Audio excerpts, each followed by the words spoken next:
क्योंकि अगर आप भी ऐसी दुनिया में रहते हो जहाँ गॉडजिला से मॉन्स्टर का अटैक इतना कॉमन हो कि आपको अपनी जान बचाने के लिए कभी भी वहाँ से भागना पड़े, और एक हाईली ट्रेन टास्क फोर्स जो इन्हीं काइजू अटैक से लड़ने और लोगों की जान बचाने के लिए फेमस हो, जिसका पार्ट आप खुद बनना चाहते हो पर हर बार इसके एंट्रेंस एग्जाम में फेल होते आए हो। फिर एक दिन कुछ ऐसा होता है जिससे आपको वही काजू पावर्स मिल जाती हैं जिसको खत्म करने के लिए ही वो टास्क फोर्स या डिफेंस फोर्स बनाई गई हो। अब आपके सामने एक बड़ी प्रॉब्लम ये है कि अगर ये बात किसी को भी पता चलती है तो एग्जाम देकर डिफेंस फोर्स का पार्ट बनना तो दूर, आपको खत्म भी सेम ही डिफेंस फोर्स करेगी। तो इसी के साथ शुरू होती है कहानी अपने फेवरेट एनिमे काइजू नंबर 8 की, जहां अपना प्रोटैगनिस्ट हिबिनी काफका, जिसने बचपन में अपनी दोस्त मीना अचुरो से ये प्रॉमिस किया था कि वो एक दिन डिफेंस फोर्स ज्वाइन करेगा और काइजू से उसकी प्रोटेक्शन करेगा। बट आज काफका 32 साल का हो चुका है और उसे डिफेंस फोर्स का एंट्रेंस एग्जाम तो निकला नहीं, तो वो करंटली वर्क करता है मॉन्स्टर स्वीपर इनकॉर्पोरेशन में, जिसका काम काइजू अटैक के बाद हुई गंदगी की साफ सफाई करना और रिसर्च पर्पस के लिए सैंपल्स कलेक्ट करना है। वहीं आज मीना उसी डिफेंस फोर्स की यूनिट 3 की कैप्टन बन चुकी है। देखो काफका है तो दिल का बहुत अच्छा और उसका ड्रीम अभी भी डिफेंस फोर्स ज्वाइन करके मीना के साथ काम करने का है, पर सिंस वो 32 साल का हो चुका है तो सिर्फ उसके पास एक लास्ट अटेम्प्ट बचा हुआ है टू क्वालिफाई दिस एग्जाम।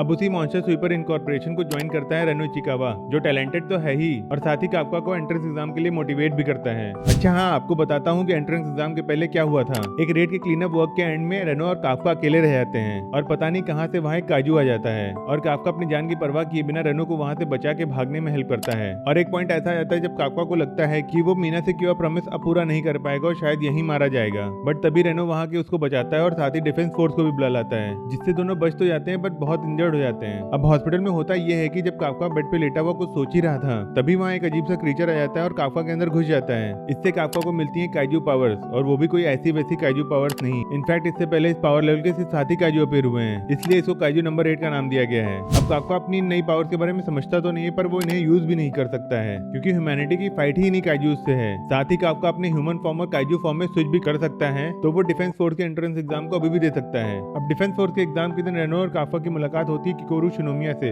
जो ना सिर्फ एक ब्रिलियंट एंड पावरफुल कैंडिडेट भी है बल्कि डिफेंस फोर्स के चीफ की बेटी भी है। और जहां डिफेंस फोर्स के सूट में शिनोमिया की कॉम्पेटेबिलिटी इन कॉम्बैट पावर 45% आती है, वहीं काफका की 0। इसके बाद भी अपना काफका बहुत अच्छा तो नहीं कर पाता है एग्जाम में, बट एक सपोर्टिव रोल तो परफॉर्म कर ही लेता है। बट जैसे ही एग्जाम ओवर होने वाला था तभी शिनोमिया का सामना एक नए ह्यूमनॉइड काइजू से होता है, जो कि आगे काइजू नंबर 9 के नाम से भी जाना जाएगा। और इस फाइट में शिनोमिया ऑलमोस्ट मरने ही वाली होती, बट तभी वहाँ काफका आ जाता है और उसको बचाने के लिए काफका को अपने काइजू फॉर्म में आना ही पड़ता है। दो समय वो पकड़ा नहीं जाता है, पर उसके बारे में अब रेनो के साथ साथ किकोरू शिनोमिया को भी पता है। फाइनली एग्जाम ओवर होता है। सिलेक्टेड कैंडिडेट्स में काफका को एज अ जूनियर कैडेट की रैंक पे सिलेक्ट किया जाता है। अब सभी सिलेक्टेड कैंडिडेट्स की ट्रेनिंग स्टार्ट हो जाती है और इसी ट्रेनिंग के बीच में एक काइजू अटैक हो जाता है, जिसमें रेनो और इहारू फुरुहाशी का सामना अगेन काइजू नंबर 9 से हो जाता है। और इसमें रेनो उसे अच्छी फाइट तो देता है, बट स्टिल वो दोनों काइजू नंबर 9 के सामने टिक नहीं पाते और शायद मारे ही जाते अगर काफका सही समय पे वहां नहीं पहुंचता, और काफका उसे मार ही देता है। इनफैक्ट काइजू नंबर 9 की कोर एक्सपोज हो ही गई थी, जो उसकी पावर का मेन सोर्स है और जिसके डिस्ट्रॉय होते ही वो मर भी जाता। बट तभी वहां डिफेंस फोर्स के सोल्जर्स आ जाते हैं और इसी का मौका पाके काइजू नंबर 9 वहां से भाग जाता है और न्यू आइडेंटिटी ले लेता है।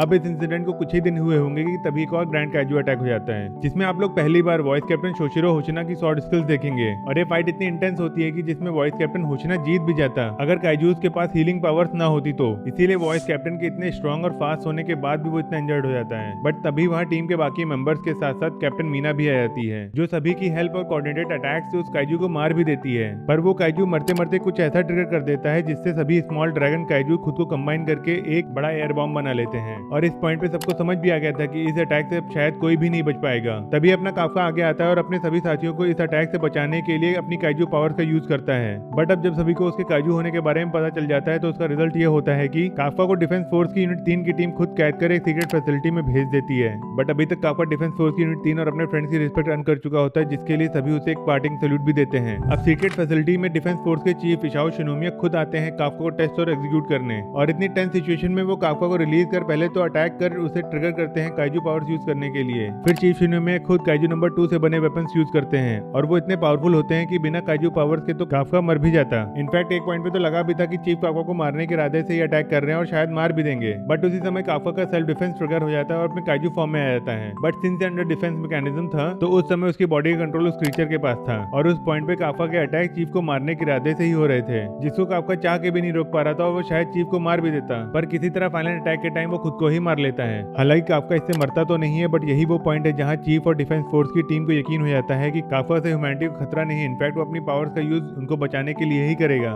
बस इसी नोट पे काइजू नंबर 8 का सीजन 1 एंड हो जाता है, जहाँ पे काइजू नंबर 9 कुछ तो बड़ा प्लान कर रहा होता है और हम सभी कुछ अनआंसर्ड क्वेश्चन के साथ रह जाते हैं। जैसे पहला, कौन था वो काइजू नंबर 9। दूसरा, इन काइजू अटैक का मेन रीजन क्या है। और तीसरा, कि काफका को ही क्यों चूज किया उस क्रीचर ने काइजू पावर्स के लिए। आई होप आने वाले सीजन में हमें इसके आंसर्स मिल जाएंगे। एंड दो मैंने आपको इसके सीजन 1 की पूरी कहानी बता दी है, बट आई हाईली रिकमेंड कि आप ये एनिमे जरूर देखें, क्योंकि वो इमोशंस और फाइट सीक्वेंसेस आपको एक एनिमे देख के ही फील होंगे। इसी के साथ I request you guys to share it with your friends who loves to watch animes, and please like and subscribe for the upcoming videos.